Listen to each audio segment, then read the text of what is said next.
The morning air was crisp as I pulled up to the weathered cabin nestled along the lake's edge.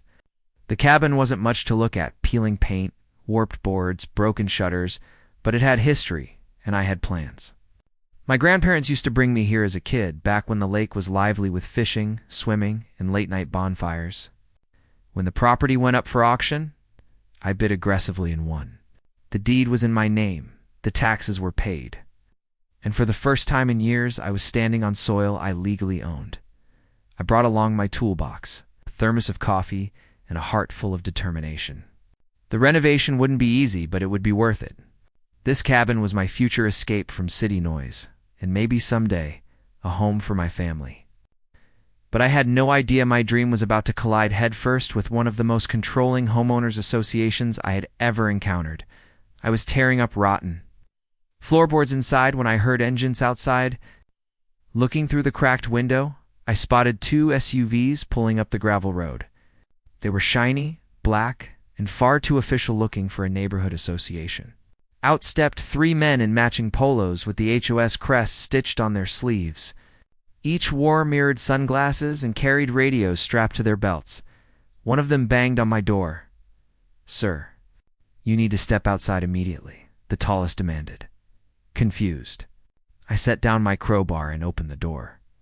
"Can I help you?" I asked. "This property is part of Lakeside Estates," he said sharply. "You're trespassing on HOA grounds. Vacate immediately, or we'll call the sheriff." I laughed nervously, thinking it was some kind of joke. No, you're mistaken. This cabin isn't in your HOA. I bought it directly from the county auction. Here's the deed. I went inside, grabbed my folder, and handed them the paperwork. They didn't even look at it. "The HOA president has made it clear," another one interrupted. "This cabin falls under our community bylaws. No one is allowed to renovate, remodel, or occupy without HOA approval. You're in violation already by being here." My patience thinned. "Listen, I don't know what kind of power trip you're on, but I've checked the maps. This property is outside your HOA boundaries." My lawyer confirmed it.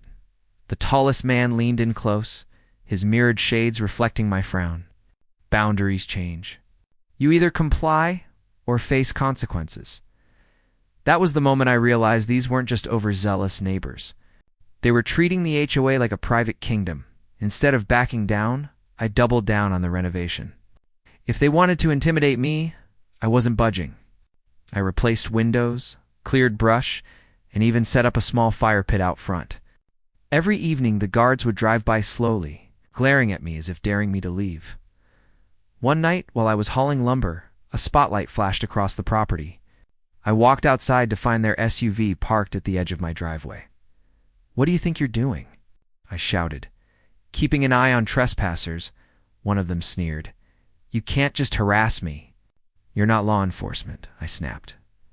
"HOA security has authority here," he replied. That was the breaking point. I called the county sheriff's office and reported the harassment. When the deputy arrived, the guards scattered like cockroaches. The deputy confirmed what I already knew. My cabin wasn't part of the HOA. They'd been trying to annex properties illegally for years, he explained. "You're not the first they've bullied. That should have been the end of it." But bullies don't stop when they're told no. They regroup.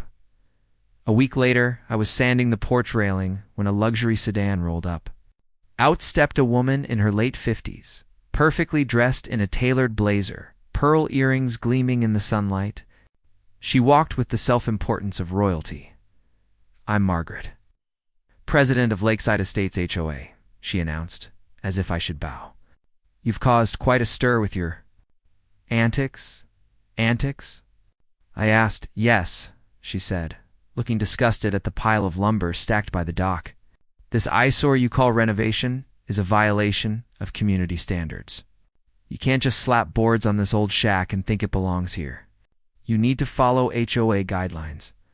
I almost laughed. "With all due respect, Margaret, this property isn't yours." "It's not under your HOA," she smirked. "That's where you're wrong. We've filed petitions to absorb this land into our jurisdiction.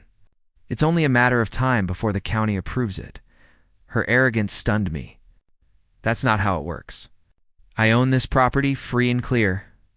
She leaned closer, lowering her voice like she was offering me a favor. If you just sign an agreement to join the HOA voluntarily, we can make things easy for you.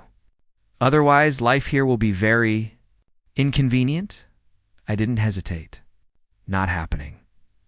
Her smile faded. Then you'll regret it. The harassment escalated. HOA guards tried blocking delivery trucks bringing supplies to the cabin.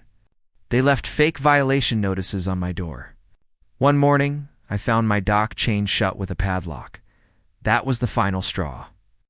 I gathered every document, my deed, the survey maps, even the sheriff's incident reports, and marched straight to the county courthouse. My lawyer filed an injunction against the HOA for harassment, trespassing, an attempted unlawful annexation. The case moved quickly because the judge had already dealt with similar complaints against the HOA. When the day of the hearing arrived, Margaret and her guards showed up in full force, smug as ever, but the judge wasn't impressed. After reviewing the maps, deeds, and legal boundaries, he ruled in my favor immediately. This property is not part of Lakeside Estates HOA, the judge declared firmly. Any further interference by the HOA or its agents will be considered criminal harassment. Margaret's jaw nearly hit the floor. Her guards shifted uncomfortably.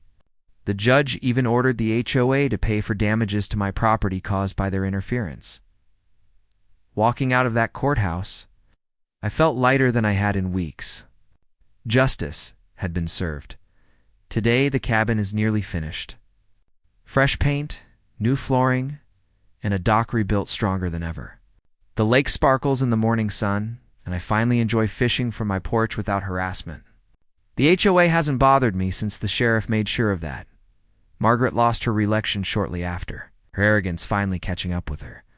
The so-called guards disappeared, and the neighborhood started returning to normal. As for me, I sit by the water each evening with a cup of coffee, grateful I didn't let them bully me out of what was mine. The cabin stands as a reminder. Some dreams are worth fighting for. And no HOA can rewrite property lines to take them away. Asterisk, this story is just the beginning. There is so much more ahead. Subscribe to the channel to join me on this journey.